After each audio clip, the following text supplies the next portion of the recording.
ভোটে অংশগ্রহণ করতে যে নির্দিষ্ট সময়সীমা দেয়া আছে সেটা পারমিট করলে তুই কোন হারামজাদা আছ আমার জিজ্ঞেস করবার যে আমি কেন ভোট চাইতে আসছি। বর্তমান সরকারে যারা দায়িত্বে রয়েছেন আপনাদেরকে অবশ্যই এটা নিশ্চিত করতে হবে। ইদানিং দেখতে পাচ্ছেন ভোট বাক্সে রাজনৈতিক দলগুলো শয়তানি একবার চিন্তা করেন, মানে এদের দিকে তাকাইলে মনে হয় একটা থেকে আরেকটা বড় শয়তান। একজন লোক যার নাম হচ্ছে সালাউদ্দিন আহমেদ মজুমদার, তাকে আমরা দেখতে পাচ্ছি তার পক্ষে গিয়ে দোয়া চাইতেছে। এই ধরনের শয়তানি যারা করবে, সে জামাত হোক, সে বিএনপি হোক, সে আমার বাপ হোক, তার পক্ষে আমাদেরকে, তার বিপক্ষে আমাদেরকে দাঁড়াইতে পারতে হবে। নির্বাচন কেন্দ্রিক আপনাদেরকে ইনকিলাব মঞ্চের পক্ষ থেকে কিছু কথা জানাইতে চাই। শহীদ ওসমান হাদি তার জীবদ্দশায় বাংলাদেশে যেই ভোট কেন্দ্রগুলো রয়েছে সেগুলোতে সিসি ক্যামেরা প্রণয়নের জন্য সরকারকে আহ্বান জানাইছিলেন। বলেছিলেন সরকারের যদি খয়রাত লাগে আমরা ক্রাউড ফান্ডিং করে এই সিসি ক্যামেরার ব্যবস্থা করে দিব। বাংলাদেশে এই মুহূর্তে প্রায় ৪৫,০০০ ভোট কেন্দ্র রয়েছে যেগুলো ঝুঁকিপূর্ণ, যেখানে ভোট কারচুপির আশঙ্কা রয়েছে। সেখানে শুধুমাত্র সিসি ক্যামেরা বসালেই হবে না, সেখানে যে সকল পুলিশ সদস্য দায়িত্ব পালন করবেন, অন্যান্য সংস্থার যে সকল সদস্যরা দায়িত্ব, এই ফ্যাসিবাদী আমলে পুলিশ সহ অন্যান্য সংগঠনকেও আমরা তাদের উপরেও পূর্ণাঙ্গ বিশ্বাস স্থাপন করতে পারছি না। যার কারণে আসন্ন ত্রয়োদশ জাতীয় সংসদ নির্বাচনে ঝুঁকিপূর্ণ ভোট কেন্দ্রগুলোর পাশাপাশি যে সকল বাহিনীর সদস্যরা দায়িত্ব পালন করবেন তাদেরকেও বডি ক্যামেরার আওতায় নিয়ে আসতে হবে। আমরা ইতিমধ্যেই দেখতে পাচ্ছি ভোট চাইতে গেলে বিভিন্ন প্রার্থীদেরকে হয়রানি করা হচ্ছে। তাদেরকে বলা হচ্ছে তোমার বয়স কত, তুমি এখনই ভোট চাইতে আসছো কেন? এই বেটা, বাংলাদেশের আইনে যদি আমারে ভোটে অংশগ্রহণ করতে যে নির্দিষ্ট সময়সীমা দেয়া আছে সেটা পারমিট করলে তুই কোন হারামজাদা আছ আমার জিজ্ঞেস করবার যে আমি কেন ভোট চাইতে আসছি। এই যে অবৈধ অর্থ এবং পেশি শক্তির যে ব্যবহার ভোটের এই মাঠে হয় সেইটাকে বন্ধ করবার জন্য বর্তমান সরকারে যারা দায়িত্বে রয়েছেন আপনাদেরকে অবশ্যই এটা নিশ্চিত করতে হবে। ইদানিং দেখতে পাচ্ছেন ভোট বাক্সে রাজনৈতিক দলগুলো শয়তানি একবার চিন্তা করেন, মানে এদের দিকে তাকাইলে মনে হয় একটা থেকে আরেকটা বড় শয়তান।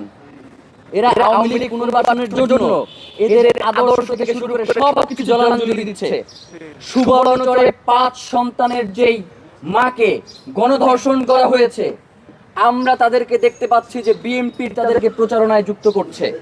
আবার জামাতের প্রার্থীদেরকে দেখতে পাচ্ছি, জামাতের নেতা আব্দুল্লাহ মোহাম্মদ আবু তাহের, তার নির্বাচনী প্রচারণায় আমরা দেখতে পাচ্ছি যে আওয়ামী লীগের একজন লোক যার নাম হচ্ছে সালাউদ্দিন আহমেদ মজুমদার, তাকে আমরা দেখতে পাচ্ছি তার পক্ষে গিয়ে দোয়া চাইতেছে।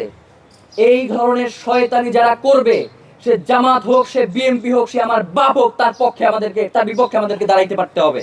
এই রাজনৈতিক দলগুলো আপনারা বলতেছে অমুক কার্ড দিবে, তমুক কার্ড দিবে, অমুক কাজ দিবে, তমুক কাজ দিবে, কিন্তু একবারের জন্য বলতেছে না যে ভারতীয় আধিপত্যের বিরুদ্ধে তাদের অবস্থান কি। একবারের জন্য তারা বলতেছে না বাংলাদেশের পররাষ্ট্র নীতি কি রকমের হবে। আগে সেই স্বামী স্ত্রীর পররাষ্ট্র নীতি হবে, নাকি একটি প্রতিবেশী রাষ্ট্রের সাথে যেই ধরনের পররাষ্ট্র নীতি অন্যান্য দেশ পালন করে সেই ধরনের প্রতিবেশী রাষ্ট্রের সাথে আমরা পররাষ্ট্র নীতি বাস্তবায়ন করব। এবং প্রতিরক্ষা নীতির ব্যাপারে তাদের কোনো সুস্পষ্ট অবস্থান নাই।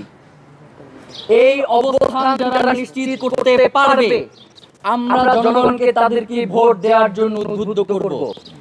যারা এইখানে অস্পষ্ট থাকবে, যারা বিভিন্ন ছল চাতুরি নিয়ে এই নির্বাচনে ক্ষমতায় আসবার চেষ্টা করবে, ইনকিলাব মঞ্চের জায়গা থেকে আমরা আপ্রাণ প্রতিহত করবার চেষ্টা করব।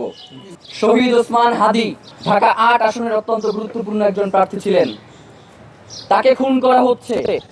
ইসি বলছে এটি একটি বিচ্ছিন্ন ঘটনা, কিন্তু রাজনৈতিক দলগুলো এখন পর্যন্ত এর ব্যাপারে কোনো সুস্পষ্ট কোনো কথা আপনাদেরকে বলেছে যে এই ইসির অধীনে কিভাবে নির্বাচন সুষ্ঠুভাবে সম্পন্ন হবে, যে ইসি আমার নিরাপত্তা তো নিশ্চিত করতে সমর্থ নয়।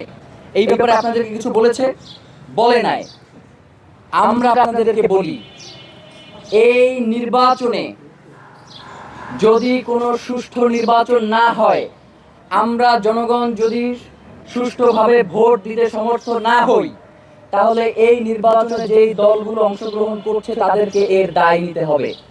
প্রিয় ভাইয়েরা, আপনাদেরকে আহ্বান জানাই, ইসকনের সাথে যারা জড়িত রয়েছে এই ধরনের প্রার্থীদেরকে, যারা নমিনেশন দিয়েছে বিভিন্ন রাজনৈতিক দল থেকে, এই রাজনৈতিক দলগুলোকে আপনাদেরকে বয়কটের আহ্বান জানাই। ওসমান হাদির ব্যাপারে রাজনৈতিক দলগুলো যদি তার বিচারের ব্যাপারে সুষ্ঠু অবস্থান, তাদের স্পষ্ট অবস্থান ব্যক্ত না করে, প্রয়োজনে আমরা তাদের বিরুদ্ধে গিয়ে প্রত্যেকটা আসনে আসনে আমাদের ভাই বোনেরা ভাগ হয়ে তাদের বিরুদ্ধে আমরা ক্যাম্পেইন করব।